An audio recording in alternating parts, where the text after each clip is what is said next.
Pag dumating ang sandali na aagawin nila ang pwesto kay Bongbong Marcos, papanig ako kay Marcos para lamang hindi magtagumpay ang anumang masamang binabalak na muling mailuklok sa pwesto ang isa pang Duterte. Lahat! Rapid fire!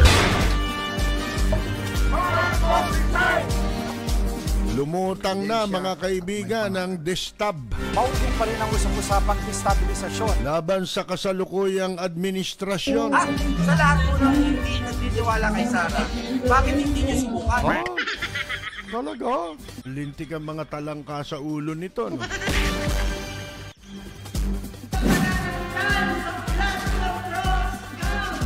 Si Amy Marcos po, sunod-sunod na ang banat, laban sa administrasyon. Rapid fire! Walang kahiman, panggigimik sa hindi kaalyado, pagkakanulo sa kapwa Pilipino, pagdakip sa dating Pangulong matandang may sakit upang ihagis lamang sa bansang dayuhan, pagsadsad ng piso, paglaganap ng gutom, paghihingalo ng ekonomiya, at pagsasawalang bahala sa taong bayan. At narito, bumanat din siya sa kapatid niyang presidente. Mababasa naman ng lahat ang mga testimonya ng aking ama patungkol sa kanyang ugali at gawain. Noon, dahil may tatay pa kami, hindi ko pa siya responsibilidad. Noong tumatanda, ay mas naging nakakabahala. Batid ko na nagdadrag siya. Sipin ninyong mga tao ito. Kaya, yung sinasabing blood is thicker than water. Yung mas matimbang ang dugo kaysa ano paman. Isa ako sa hindi naniniwala.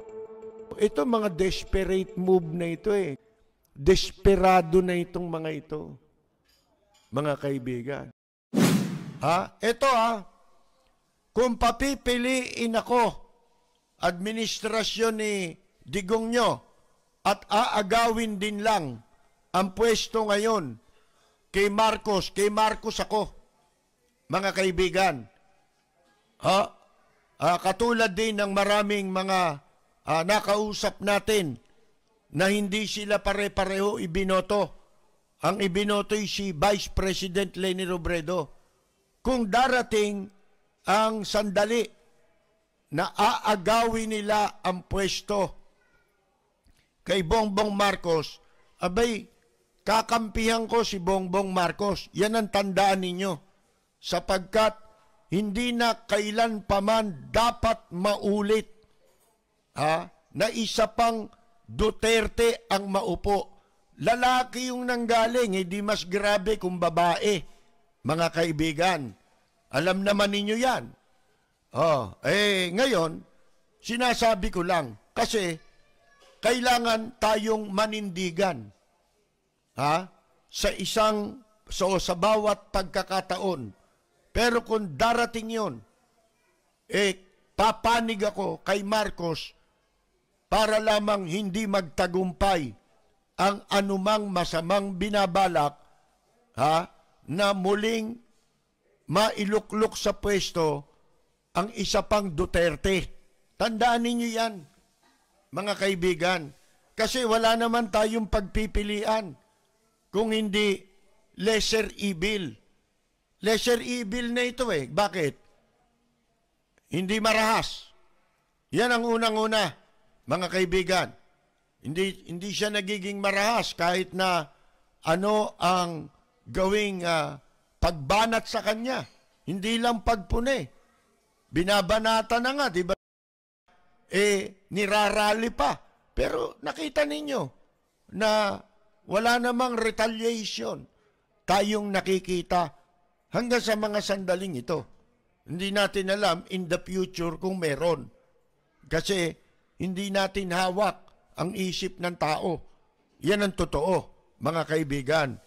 O ngayon, hindi naman natin kinampanya yan, di ba?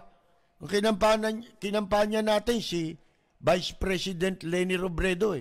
At kung hanggang ngayon, tatanungin niyo ko kung sino ang karapat-dapat na maging presidente ng Pilipinas nung nakaraang eleksyon, abay ulitin ko, si Leni Robredo pa rin yun. Hindi mababago yun.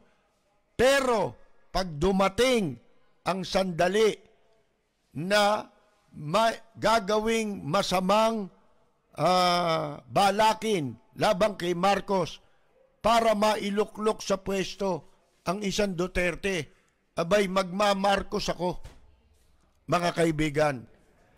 Ito, para sa mga nagre-reliyon, sabihin niyo sa akin kung mali. Kung kayo namimili kayo ng tamang relihiyon na inyong pupuntahan. Halimbawa, pangkati ng mga kababayan nating Muslim, may maganda silang turo. Tatanggapin ko yung maganda, di ba? Not necessarily kailangan ko maging Muslim, di ba? Umanib sa kanilang religion. Ganon din ang ibang sekta ng reliyon. May maganda sila ron, kunin mo yun. Hanggang yung maganda na yon ay nakasalig sa Biblia. Paniniwalaan ko yun. Pero kung yun ay hindi na naaangkop sa Biblia at sa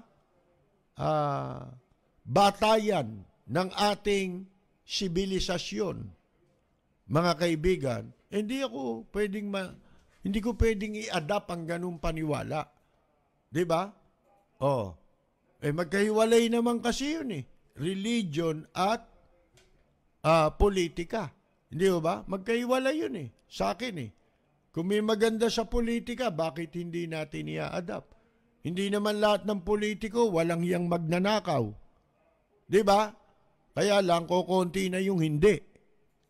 Karamihan magnanakaw Bakit? May political dynasty.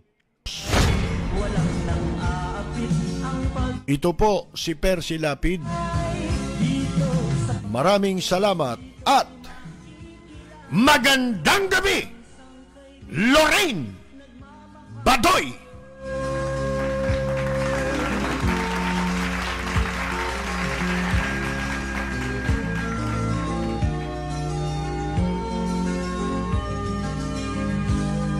Ang bayan ko'y punong-puno ng yaman. Bakit ito'y kailangan pang iwanan? Hindi nga ba't anong sarap mabuhay ng buong ganap?